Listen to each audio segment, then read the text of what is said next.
case briefs, and so much more. LSData's got what you're looking for. The 1997 case of Zippo manufacturing company v. Zippo.com Inc. puts a spotlight on the murky terrain of internet jurisdiction in relation to the commercial transactions made through an interactive website.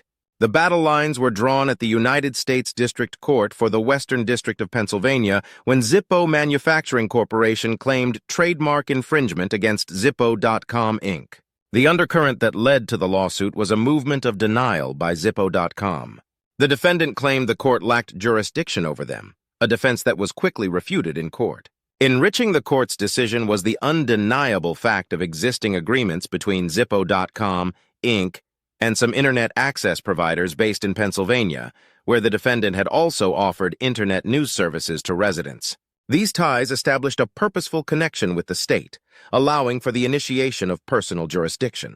The court's decision swayed in favor of Zippo Manufacturing Company, solidifying the jurisdiction over the defendant.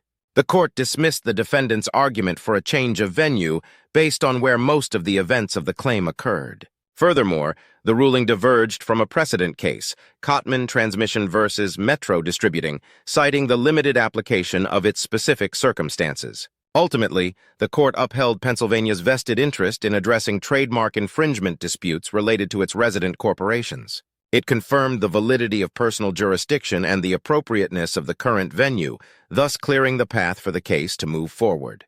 This landmark case marked a pivotal moment in the evolution of law concerning internet-based personal jurisdiction. Case briefs, and so much more. LSData's got what you're looking for. Visit lsd.law, elevate your mind. Leave the stress of class.